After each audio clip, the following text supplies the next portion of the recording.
Commissioner Kirkpatrick, thank you so much, Marilyn, if I can call you Marilyn, for participating in this conversation. My office, as you know, has been working ever since I started to help address the opioid epidemic. This is crisis that's so negatively affected our community. And listen, you've been one of the most outspoken advocates for recovery and addressing some of the family issue. And I wondered if you might be able to tell us why you've been such an outspoken advocate about the opioid epidemic.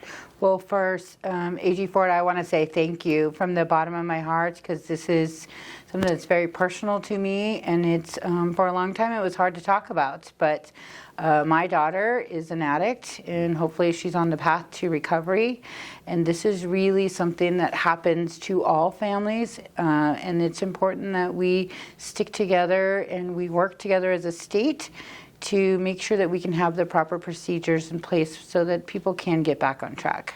You know, I've known you for years at this point, and I get chill bumps actually thinking about this fact, because we never know who we're around.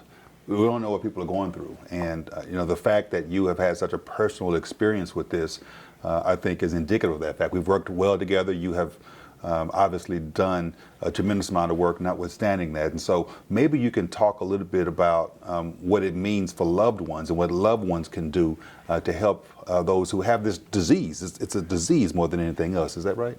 Oh, I agree. And what I'll tell you, it's very hard, right? Because at sometimes you have to make hard decisions, and you have to quit enabling. And that was probably the hardest decision for me in my family, because I kept wanting to try and help solve the problem, which what I found out is I was just making it better for her and a lot easier to go get high. And so what I would tell you is my daughter started out in a marching band, and she got a marching band incident. She carried a tuba, hit a divot, and got a sprain, and then it turned into some nerve damage. In 2 years she was on opiates, and my husband and I kept asking why. And then by the time we could figure it out, scholarship to college, lost because she just couldn't stay in class. So we've seen this, and now she has a beautiful 7-year-old little girl, which lives with us the majority of the time. And, you know, she's doing better over time. And so what I would say to parents, it's okay to have those hard decisions. It's okay to walk away, because they got to decide for themselves. And if you walk away today, you may save their life. It's such strength to hear you say that, especially as a parent. I'm a father, as you know, of 3 sons and a nephew. And while we don't have the same experience that you have, I could certainly understand the difficulty that it would be, that it takes to say no, as you've indicated, and to not enable. But you talk about the fact that your daughter started on opioids because of an injury. She was prescribed opioids. One of the things my office has done is we've sued opioid companies for that exact reason, that oftentimes these pills were prescribed to address pain, but a lot of the ramifications or the side effects, or even the addictive nature of these pills wasn't disclosed.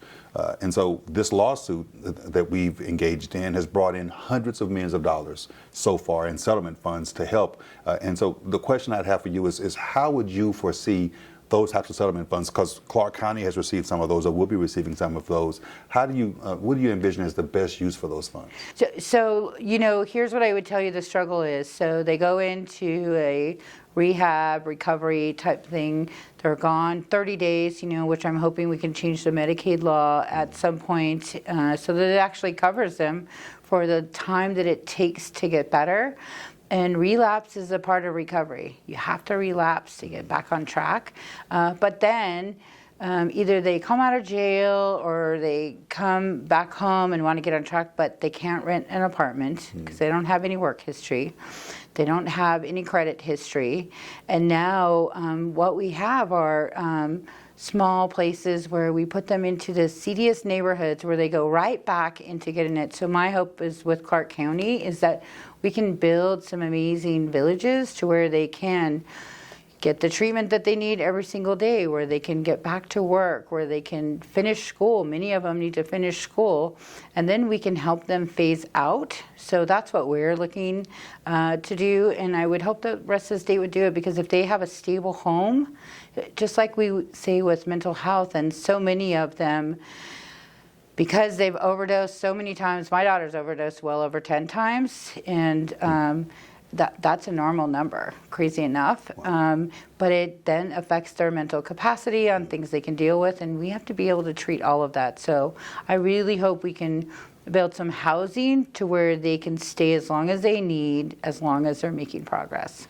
You know, I've heard you use some language that I think is kind of new relative to the way this is talked about. I recall these conversations around drug addiction not as a disease, but as, you know, weak-mindedness or as a punishment that you should have someone in jail for.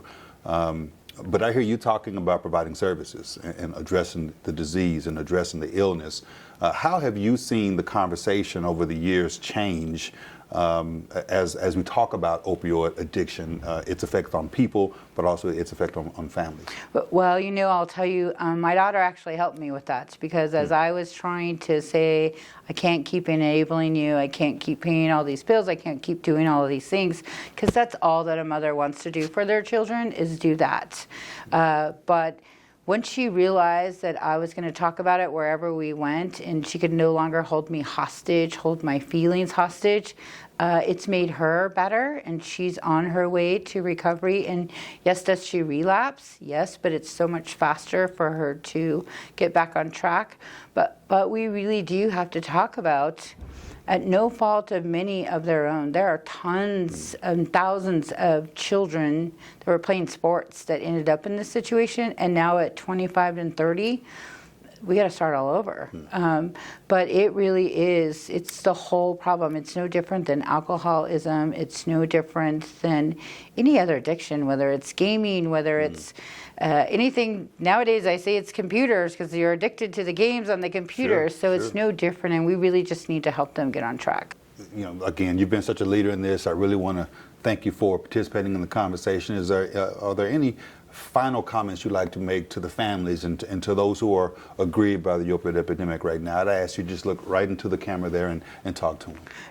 Here's what I would say to families. It's okay to tell your child no, for the benefit of themselves, but please network, support system, families, and we don't judge as long as you don't judge. So I encourage people, we need to talk about this as a community and as a society, and I'm counting on all of you to help make a difference in all of these youngsters going forward.